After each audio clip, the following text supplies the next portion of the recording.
नमस्ते दोस्तों। मुंशी प्रेमचंद की कहानी सुजान भगत। सीधे साधे किसान धन हाथ आते ही धर्म और कीर्ति की ओर झुकते हैं। दिव्य समाज की भांति वो पहले अपने भोग विलास की ओर नहीं दौड़ते। सुजान की खेती में कई साल से कंचन बरस रहा था। मेहनत तो गांव के सभी किसान करते थे, पर सुजान के चंद्रमा बली थे। ऊसर में भी दाना छींट आता तो कुछ न कुछ पैदा हो जाता था। 3 वर्ष लगातार ऊख लगती रही। उधर गुड़ का भाव तेज था। कोई 2-2.5 हजार हाथ में आ गए। बस चित्त की व्रत धर्म की ओर झुक पड़ी। साधुओं संतों का आदर सत्कार होने लगा। द्वार पर धूली जलने लगी। कानून गो इलाके में आते तो सुजान महंतों के चौपाल में ठहरते।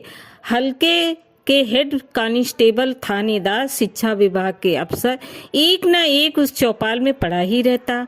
महंतों मारे खुशी के फूले न समाते।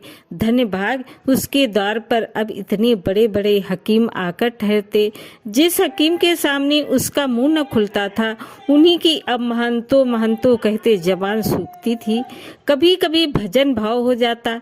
एक महात्मा ने डौल अच्छा देखा तो गांव में आसन जमा दिया। गांजा और चरस की बहार उड़ने लगी।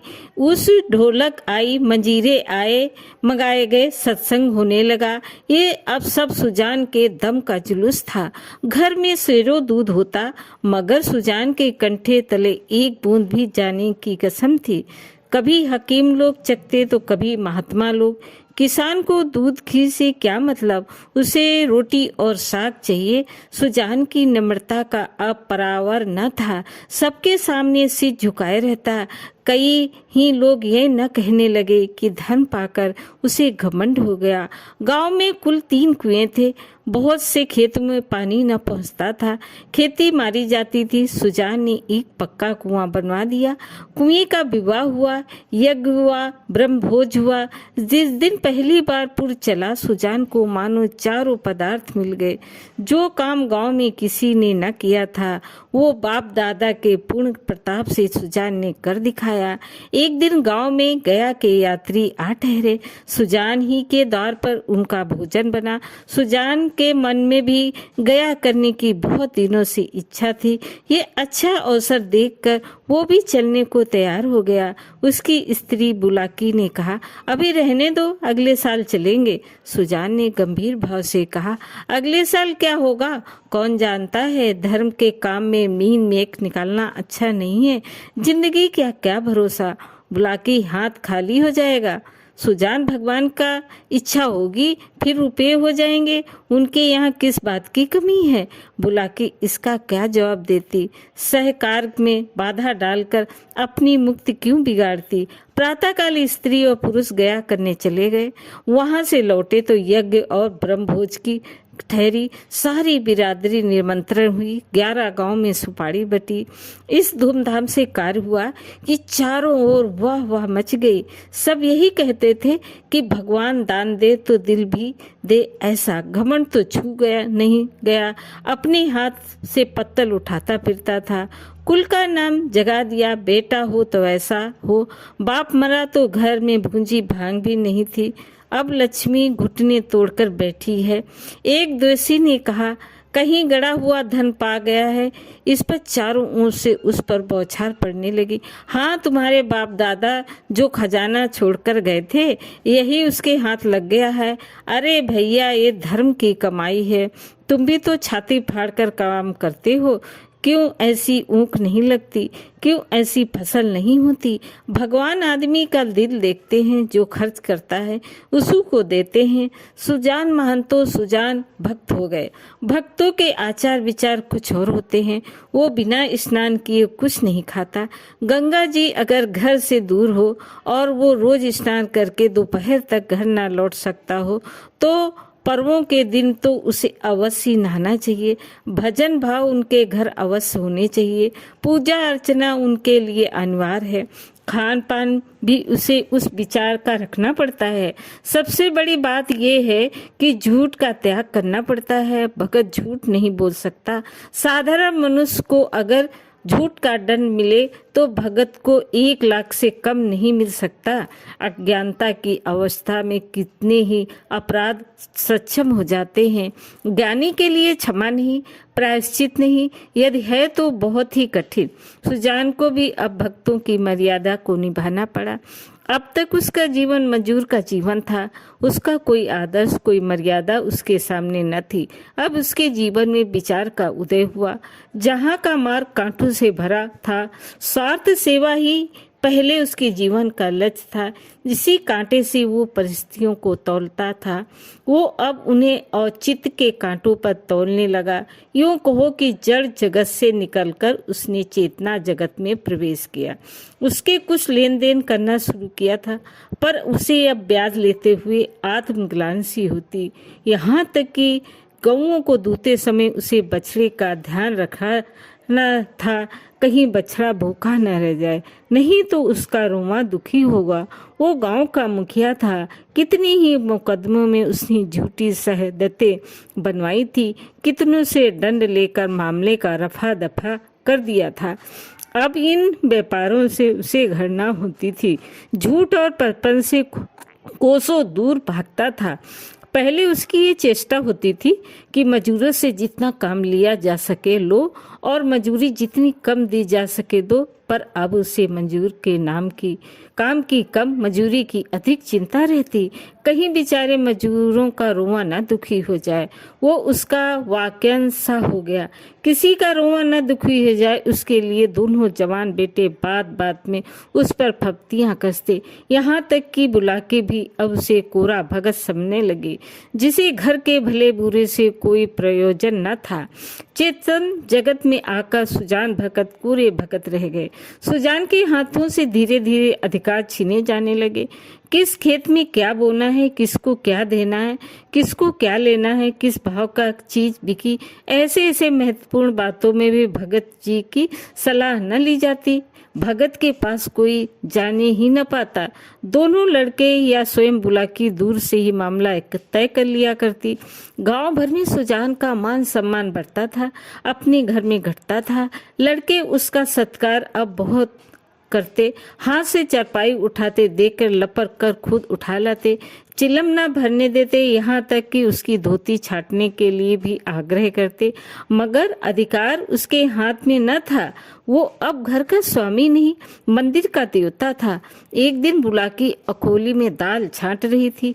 एक भिखमंगा द्वार पर आकर चिल्लाने लगा। बुलाकी ने सोचा, दाल छाट लूं तो उसे कुछ दे दूं। इतने में बड़ा लड़का भोला आकर बोला, अम्मा एक महात्मा द्वार पर खड़े गला फाड़ रहे हैं, कुछ दे दो, नहीं तो उनका रोमा दुखी हो जाएगा। बुलाकी ने उपेक्षा के भाव से कहा, भगत के पाँव में क्या मेहंदी लगी है? क्यों कुछ ले जाकर नहीं दे देता? क्या मेरे 4 हाथ हैं? किस किस का रोमा सुखी करूं? दिन भर तो तांता लगा रहता है। भोला चौपट करने पर लगे हुए हैं। और क्या कभी महंगू बेग नहीं आया था? हिसाब से 7 मन हुए हैं, तौला तो 6.25 मन ही निकले। मैंने कहा 10 सेर और ला, तो आप बैठे बैठे कहते हैं अब इतनी दूर कहाँ जाएगा? भरपाई लिख दो, नहीं तो उसका रोमा दुखी होगा। मैंने भरपाई नहीं लिखी, 10 सेर बाकी लिख दी। बुलाकी, बहुत अच्छा किया तुमने, बकने दिया करो, 10-5 दफे मुंह ही खा जाएंगे, आप ही बोलना छोड़ देंगे। भोला दिन भर एक न एक खुरच निकालते रहते। 100 दफे कह दिया कि तुम घर गृहस्थी के मामले में ना बोला करो, पर इनसे बिना बोले ही नहीं रहा जाता। बुलाकी, मैं जानती हूँ उनका ये हाल होगा, तो गुरमंत्र न लेने देती। भोला भगत, क्या हुआ कि दिन दुखिया दोनों से गए, सारा दिन पूजा पाठ में उड़ जाता है। अभी ऐसे बूढ़े नहीं हो गए कि कोई काम ही न कर सके। बुलाकी ने आपत्ति जताई, भोला ये तुम्हारा न्याय है, फावड़ा कुदाल अब उनसे नहीं हो सकता, लेकिन कुछ न कुछ तो करते ही रहते हैं। बैलों को सानी पानी देते हैं, गाय धोते हैं, और भी जो कुछ हो सकता है करते हैं। बिच्छुक तक खड़ा चिल्ला रहा था। सुजान ने जब घर में किसी को कुछ लाते न देखा तो उठकर अंदर गया और कठोर स्वर में बोला, तुम लोगों को कुछ सुनाई नहीं देता कि द्वार पर कौन घंटे भर से खड़ा भीख मांग रहा है? अपना काम तो दिन भर करना ही है, एक क्षण भगवान का काम भी तो किया करो। बुलाकी, तुम तो भगवान का काम करने को बैठे ही हो, क्या घर भर भगवान ही का काम करेगा? सुजान, कहाँ आटा रखा है? लाओ मैं ही निकाल कर दे आऊं, तुम रानी बनकर बैठो। बुलाकी, आटा मैंने मर कर पीसा है, आना दे दो। ऐसे मुड़ चिढ़ों के लिए पहर रात से उठकर चक्की नहीं चलाती हूँ। सुजान भंडार घर में गए और एक छोटी सी छाबड़ी जो जौ से भरे हुए निकले 100 सेर भर से कम न था। सुजान ने जानबूझकर केवल बुलाकी और भोला को चिढ़ाने के लिए भिक्षा परंपरा का उल्लंघन किया था, तिस पर ये दिखाने के लिए कि छाबड़ी में बहुत ज्यादा जौ नहीं है। वो उसे चुटकी से पकड़े हुए थे, चुटकी इतना बोझ न संभाल सकती थी, हाथ कांप रहा था। एक क्षण विलम्ब होने से छाबड़ी के हाथ से छूटकर गिर पड़ने की संभावना थी, इसलिए वो जल्दी से बाहर निकल जाना चाहते थे। साहस भोला ने छाबड़ी उनके हाथ से छीन ली और त्योरियां बदल कर बोला, सेठ का माल नहीं है जो लुटाने चले हो, छाती फाड़ फाड़ कर काम करते हैं तब दाना घर में आता है। सुजान ने खिसियाकर कहा, मैं तो बैठा ही रहता हूँ।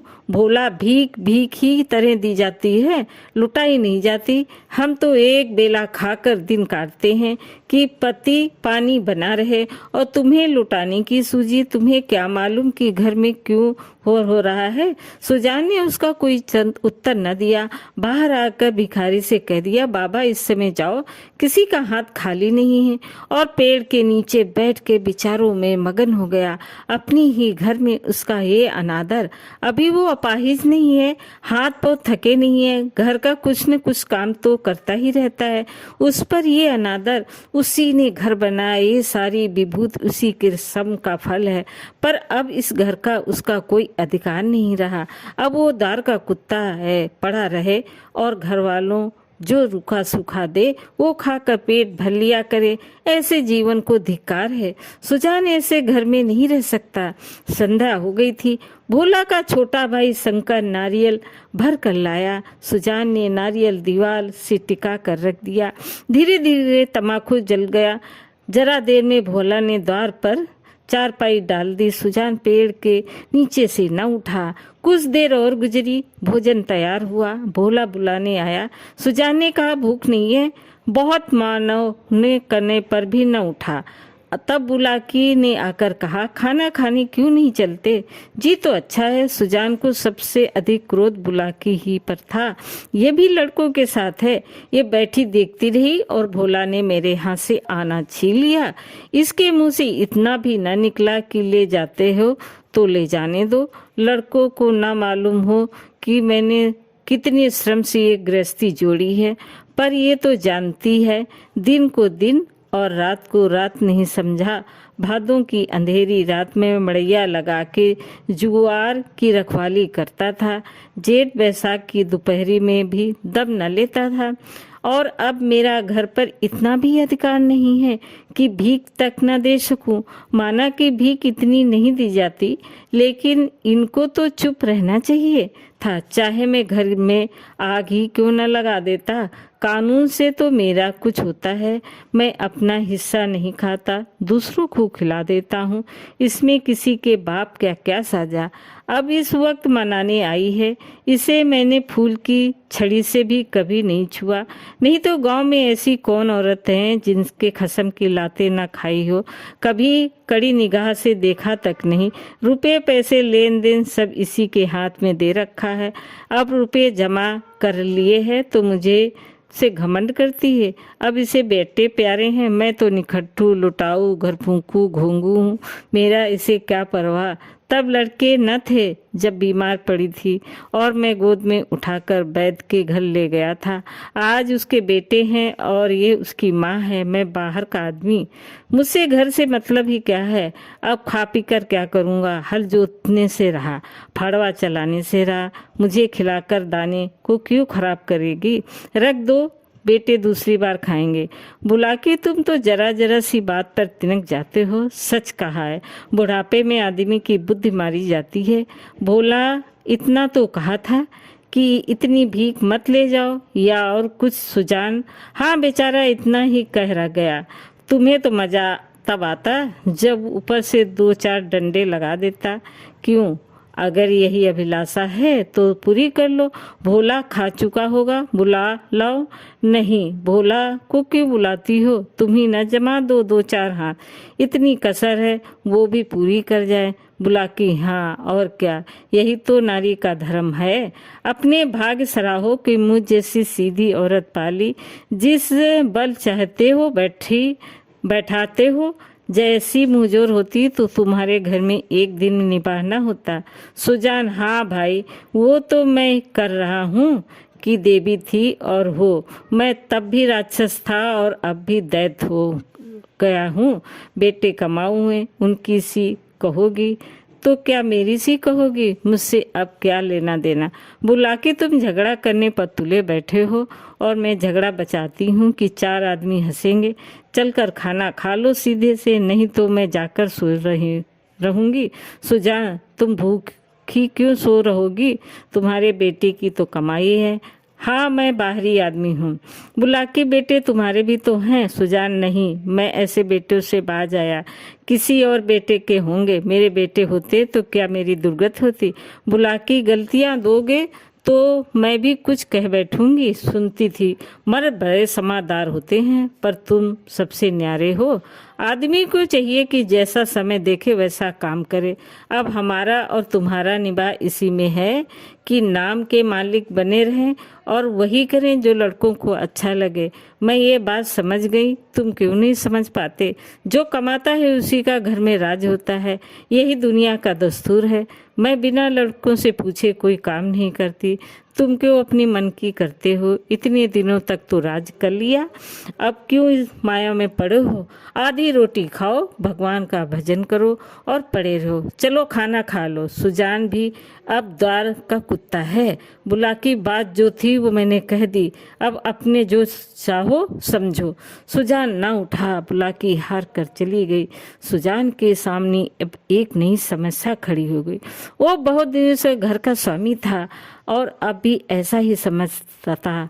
परिस्थिति में कितना उलट फेर हो गया, उसकी उसे खबर न थी। लड़के उसकी सेवा सम्मान करते, ये बात उसे भ्रम में डाले हुई थे। लड़के उसके सामने चिलम नहीं पीते, खाट पर नहीं बैठते। क्या ये सब उसके गृह स्वामी होने का प्रमाण न था? पर आज उसे ज्ञात हुआ कि ये केवल श्रद्धा थी, उसके स्वामित्व का प्रमाण नहीं। क्या इस श्रद्धा के बदले वो अपने अधिकार छोड़ सकता था? कदाप नहीं। अब तक जिस घर में राज किया उसी घर में पराधीन बनकर वो नहीं रह सकता। उसको श्रद्धा की चाह नहीं थी, सेवा की भूख नहीं थी, उसे अधिकार चाहिए। वो इस घर पर दूसरों का अधिकार नहीं देख सकता। मंदिर का पुजारी बनकर वो नहीं रह सकता। ना जाने कितनी रात बाकी थी, सुजान ने उठकर गड़ासे से बैलों का चारा काटना शुरू कर दिया। सारा गांव सोता था पर सुजान करवी काट रहे थे। इतना श्रम उन्होंने अपने जीवन में कभी न किया था। जब से उन्होंने काम करना छोड़ा था, बराबर चारे के लिए हाय हाय पड़ी रहती थी। शंकर भी काटता था, भोला भी काटता था, पर चारा पूरा न पड़ता था।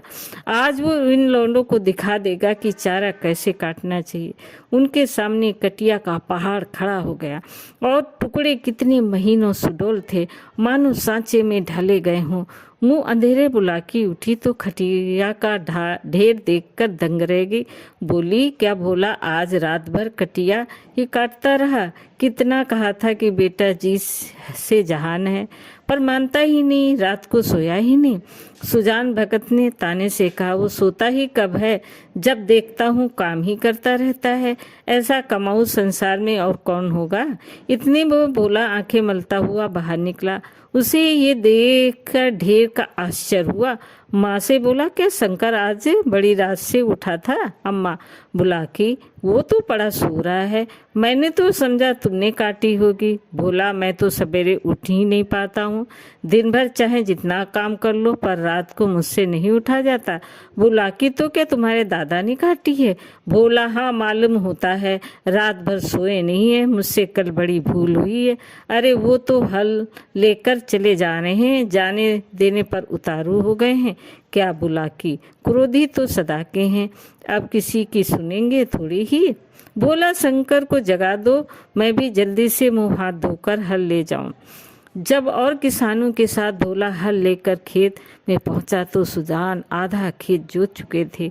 भोला ने चुपके से काम करना शुरू किया। सुजान से कुछ बोलने की उसकी हिम्मत न पड़ी। दोपहर हुआ तभी किसान ने हल छोड़ दिए, पर सुजान भगत अपने काम में मगन थे। भोला थक गया।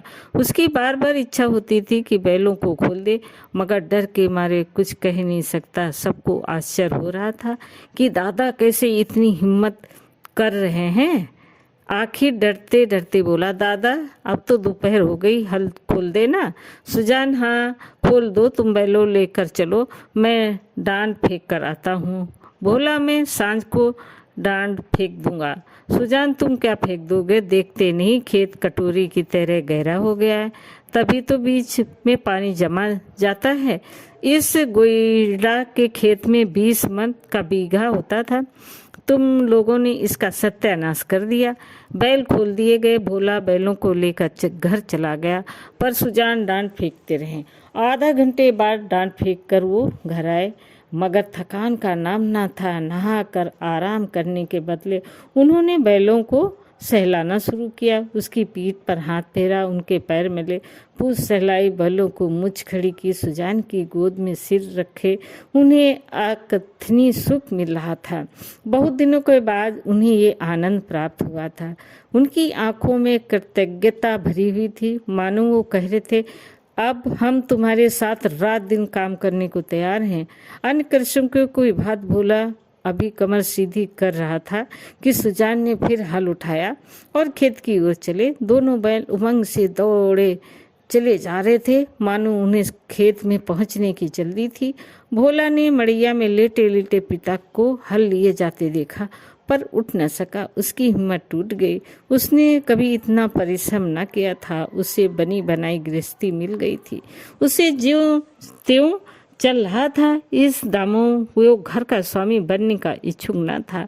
जवान आदमी को 20 धंधे होते हैं, हंसने बोलने के लिए, गाने बजाने के लिए भी तो उसे कुछ समय चाहिए। पड़ोस के गांव में दंगल हो रहा है, जवान आदमी कैसे अपने आप को वहां जाने से रोकेगा? किसी गांव में बारात आई, नाच गाना हो रहा है, जवान आदमी क्यों उसके आनंद से वंचित रह सकता? वृद्ध जनों के लिए ये बाधाएं नहीं। उन्हें ना नाच गाने से मतलब, ना खेत तमाशे से गरज, केवल अपने काम से काम है। बुलाकी ने कहा, भोला तुम्हारे दादा हल लेकर गए हैं। भोला, जाने दो अम्मा, मुझसे ये नहीं हो सकता। सुजान भगत के इस नवीन उत्साह पर गांव में टिकाई हुई निकल गई सारी भक्ति। बना हुआ था माया में फंसा हुआ आदमी काहे को भूत है, मगर भगत जी के द्वार पर अब फिर साधु संत आसन जमाए देखे जाते, उनका आदर सम्मान होता। अब की उनकी खेती ने सोना उगला था। बखारी में अनाज रखने की जगह नहीं मिलती। जिस खेत में 5 मन मुश्किल से होता था, उसी खेत में उसकी 10 मन की उपज हो गई। चैत का महीना था, खलिहानों में सतयुग का राज था। जगह जगह अनाज के ढेर लगे हुए थे। यही समय था जब कृषकों को भी थोड़ी देर के लिए अपना जीवन सफल मालूम होता था, जब गर्व से उनका हृदय उछलने लगता। सुजान भगत टोकरे में अनाज भर भर कर देते थे और दोनों लड़के टोकरे लेकर घर में अनाज रख आते थे। कितने ही भाट भिक्षुक भगत जी को घेरे हुए थे। उनमें से वो भिक्षुक भी था जो आज से 8 महीने पहले भगत के दास से निराश होकर लौट गया था। साहस भगत ने उस भिक्षुक से पूछा, क्यों बाबा, आज कहाँ कहाँ चक्कर लगाए? भिक्षुक, अभी तो कहीं नहीं गया भगत जी, पहले तुम्हारे ही पास आया हूँ। भगत, अच्छा, सामने का ढेर है, इसमें से जितना अनाज उठाकर ले जा सकते हो ले जाओ। भिक्षुक क्षुब्ध नेत्रों से ढेर को देखकर कहा, जितना अपने हाथ से उठाकर दे दो उतना ही लूंगा। भगत, नहीं, तुमसे जितना उठा सके उठा लो। भिक्षुक के पास एक चादर थी, उसने कोई 10 सेर अनाज उसमें भरा और उठाने लगा। संकोच के मारे और अधिक भरने का उसे साहस न हुआ। भगत उसके मन का भाव समझकर आश्वासन देते हुए बोला, बस इतना तो एक बच्चा भी उठा ले जाएगा। भिक्षुक ने भोला की ओर संदिग्ध नेत्र से देखकर कहा, मेरे लिए इतना ही बहुत है। भगत, नहीं नहीं, तुम सब चाहते हो, अभी और भरो। भिक्षुक ने एक पसेरी अनाज और भरा और फिर भोला की ओर संकित दृष्टि से देखने लगा। भगत उसकी ओर क्या देखते हो? बाबा जी, मैं जो कहता हूँ वो करो, तुमसे जितना उठाया जा सके उठा लो। भिक्षु डर रहा था कहीं उसे अनाज भर लिया और भोला ने गठरी न उठाने दी तो कितनी भत्ती होगी और भिक्षु को हंसने का अवसर मिल जाएगा। सब यही कहेंगे भिक्षु कितना लोभी है, उसे और अनाज भरने की हिम्मत न पड़ी। तब सुजान भगत ने चादर लेकर उसमें अनाज भरा और गठरी बांधकर बोले, इसे उठा ले जाओ। भिक्षुक, बाबा इतना तो मुझसे उठा न सकेगा। भगत, अरे इतना भी न उठा सकेगा, बहुत होगा तो मन भर, भला जो तो लगाओ, देखूं तो उठा सकते हो या नहीं। भिक्षु ने गठरी को आजमाया, भारी थी, जगह से हिली भी नहीं। बोला, भगत जी ये मुझसे न उठ सकेगी। भगत, अच्छा बताओ किस गांव में रहते हो? भिक्षुक, बड़ी दूर है भगत जी, अमोला का नाम तो सुना होगा। भगत, अच्छा आगे आगे चलो, मैं पहुंचा दूंगा। यही कहकर भगत और भिक्षुक के पीछे हो लिए। देखने वाले भगत के ये पौरुष देखकर चकित हो गया। उन्हें क्या मालूम था भगत पर इस समय कौन सा नशा था। 8 महीने के निरंतर अविरल परिश्रम का आज उन्हें फल मिला था। आज उन्होंने अपना खोया हुआ अधिकार फिर पाया। वही तलवार जो केले को भी नहीं काट सकती, सन पर चढ़कर लोहे को काट देती है। मानव जीवन में लाग बड़े महत्व की वस्तु है। जिसमें लाग है वो बूढ़ा भी हो तो भी जवान है, जिसमें लाग नहीं, गैरत नहीं, वो जवान भी मृतक है। सुजान भक्त में लाग थी और उसी ने उन्हें अमानुषी बल प्रदान कर दिया। चलते समय उन्होंने भोला की ओर सगर्भ नेत्रों से देखा और बोले, ये भाट और भिक्षुक खड़े हैं, कोई खाली हाथ न लौटने पाए। भोला सिर झुकाए खड़ा था, उसे कुछ बोलने का हौसला न हुआ। वृद्ध पिता से उसे परास्त कर दिया था। दोस्तों, कहानी कैसी लगी? लाइक करें, सब्सक्राइब करें। धन्यवाद।